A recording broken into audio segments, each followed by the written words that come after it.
भाजपा प्रवक्ता रजनीश अग्रवाल ने पूर्व मुख्यमंत्री कमलनाथ पर हमला करते हुए कहा कि कमलनाथ जी दोषी हैं आप, क्योंकि किया है आपने किसानों के साथ पाप।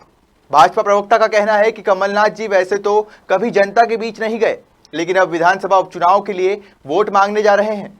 लेकिन जनता सब जानती है, इसलिए जो झूठे वादों के बहकाने में आने वाली नहीं है। लंबे समय से जो बहुप्रतीक्षित चुनाव जिसे कहा जा रहा था उपचुनाव, वो सामने आ गए और कमलनाथ जी भी अब सभाएं करने निकल पड़े हैं। कोरोना काल में तो नहीं निकले, मना भी किया गया था कि जिनकी आयु ज़्यादा है वो बाहर ना निकले, तो हो सकता है उस कारण वो ना निकले हों, लेकिन सभाएं कर रहे हैं। तो सभाओं करने में उनका संतुलन कई बार मुद्दों के तौर पर भटक रहा है। अब वो पूछ रहे हैं हमसे क्या पाप हुए, हमसे क्या गलती हुई, तो वो अपने किए हुए पापों को पूछना चाह रहे हैं। तो कभी जनताओं की सभाओं में पूछ रहे हैं, कभी पत्रकारों से पूछ रहे हैं।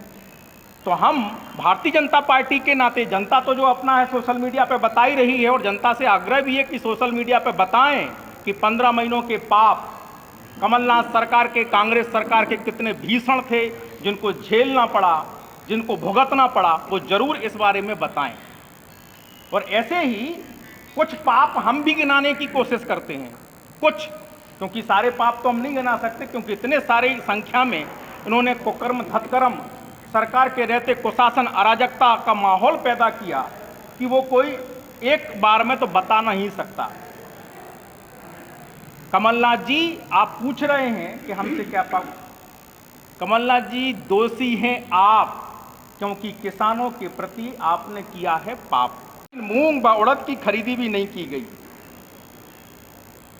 उसके बाद जो भावांतर की राशि उसके पहले वाली सालों की आपको चुकाना थी, देना थी किसानों को, वो भावांतर की राशि भी किसानों को नहीं दी। पंजीकृत किसानों की ग्रीष्मकालीन मूंग, ग्रीष्मकालीन उड़द की 800 रुपया प्रति क्विंटल, सोयाबीन की 500 रुपया प्रति क्विंटल, प्याज की 400 रुपया प्रति क्विंटल, चना मसूर तथा सरसों के 100 रुपया प्रति क्विंटल और गेहूं के 165 रुपये की प्रोत्साहन राशि किसानों के खाते में जमा नहीं की गई। गेहूं का मामला तो 16,000 करोड़ का, 1600 करोड़ का इन्होंने विधानसभा में घोषणा की, लेकिन उससे भी वो मुकर गए, वो खातों में जमा नहीं की। फसलों पर बोनस का वचन दिया था कि फसलों पर बोनस देंगे, बोनस तो देना छोड़िए, इन्होंने जो मुख्यमंत्री प्रोत्साहन राशि दी जाती थी वो भी बंद कर दी। जो मुख्यमंत्री शिवराज सिंह चौहान जी ने गेहूं पर एक साल 265 रुपये देने का काम किया था, सर्वाधिक गेहूं की खरीदी न्यूनतम समर्थन मूल्य के आधार पर की थी, वो भी नहीं दी। ये भी एक बहुत बड़ा पाप आपने किसानों के साथ में किया। छिंदवाड़ा के मुख्यमंत्री थे या मध्य प्रदेश के, बार बार सवाल पूछा जाता है। हम पूछते हैं बार बार, उनके जो संगी साथी उस समय के थे, पंकज जी जानते हैं, साथ में खड़े हैं, कि उनमें कई लोगों ने मंत्री रहे, 6 मंत्री, वो किस प्रकार के विरोध प्रकट करते थे। केवल छिंदवाड़ा थोड़ी मध्य प्रदेश में, बाकी जगह भी है। राहुल गांधी जी ने कहा था 10 दिन के अंदर कर्जा माफ, 10 दिन के अंदर कर्जा माफ सारे का सारा, और नहीं किया तो हम 11वें दिन मुख्यमंत्री बदल देंगे। वो वीडियो भी मीडिया के बीच में मौजूद है। लेकिन 15 महीनों में वो कर्जा माफ नहीं किया। 55,000 करोड़ से ज़्यादा की राशि उसमें व्यवस्था करके, प्रबंध करके कर्जा माफ करना था, कर्जा माफ नहीं किया। एक पाप, सबसे बड़ा पाप आपने सपने दिखाए थे, आपके नेताओं ने सपने दिखाए थे कर्जा माफी के, नहीं किए। आपदा प्रबंधन में किसानों ने अपने तमाम प्रकार के, यानी 52 जिलों में से 32 जिलों में भीषण बाढ़ आई। अति वर्षा के कारण लोगों के घर डूब गए, गाय भैंस तमाम प्रकार की मवेशी बिछड़ गए, किसानों के घर में रखा सोयाबीन बर्बाद हो गया, तमाम फसलें जो उनके रोजमर्रा के सामान हैं वो बर्बाद हो गए। पर राहत राशि किसानों को नहीं दी, मुआवजा किसानों को नहीं दिया। जो अनुसूचित फसलें होती हैं वो राज्य सरकार ने 16 सितंबर 2019 को खरीफ की धान, ज्वार, बाजरा, मात्र 3 फसलों का पंजीयन कराया, वो भी पूरी नहीं खरीदी। विज्ञापन जरूर प्रकाशित कर दिया, लेकिन खरीदी नहीं की, जो आज बड़ी बड़ी बातें कर रहे हैं। सरकार की खरीफ की अन्य अनुसूचित फसलों को भी खरीदने की व्यवस्था की जानी थी, वो नहीं की। 2018-19 भी रबी का निकल गया। उन्होंने जो अपनी भूमिका का निर्वहन सरकार के नाते करना था, खरीदारी एमएसपी पर, न्यूनतम समर्थन मूल्य पर, जो बड़ी बड़ी डींगे न्यूनतम समर्थन मूल्य के बारे में हाका करते हैं, नहीं किया, वो भी आपने नहीं दी। मैं तो केवल छोटे छोटे प्रयास कर रहा हूं भारतीय जनता पार्टी की तरफ से इनके पापों को गिनाने का। किसानों को जो भरपूर बिजली की आपूर्ति सिंचाई के लिए सुनिश्चित करनी चाहिए थी, वो उन्होंने नहीं की। उस समय किस प्रकार सोशल मीडिया पर तंज व्यंग किसानों की ओर से, किसानों के बेटा बेटियों की ओर से कमलनाथ सरकार पर, कांग्रेस सरकार पर आए थे। सबने देखे कि किस प्रकार उनको सिंचाई के लिए बिजली उपलब्ध नहीं होती थी। इन्होंने किसानों के कृषि उपकरणों पर अनुदान भी रोक दिया था।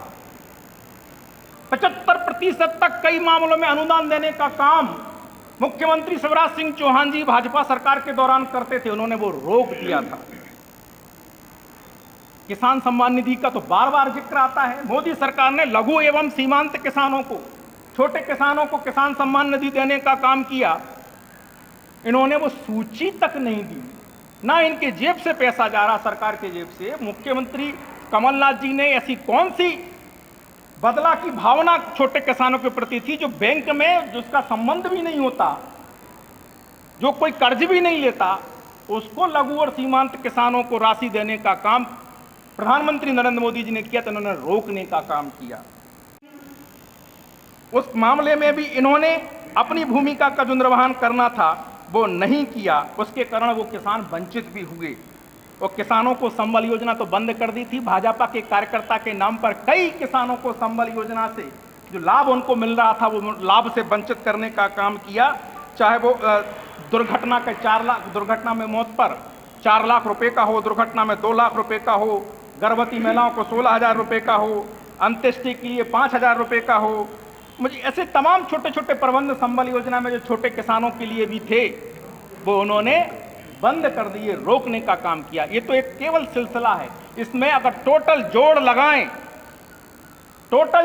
तो कर्ज माफी के नाम पर जो हल्ला हंगामा करने का काम करते हैं, इससे 5 गुना 6 गुना के आसपास राशि ऐसी बैठती है जो सरकार को किसानों के खाते में डालना थी, बिना किसी भेदभाव के, बिना किसी पक्षपात के।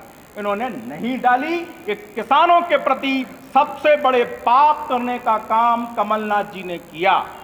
इसका जवाब आपको देना होगा कमलनाथ जी। आप पूछते हैं पाप क्या किया किसानों के बारे में, और किसानों के बेटा बेटियों से जो सोशल मीडिया में हो, वो किसान जो सोशल मीडिया पर हों, वो बताएं कि उनके प्रति इन 15 महीनों में इन्होंने क्या क्या पाप किए, क्योंकि बताना बहुत जरूरी है। ये फिर से आए हैं बहलाने के लिए, फुसलाने के लिए और वचन पत्र के नाम पर कपट पत्र लाने के लिए। धन्यवाद।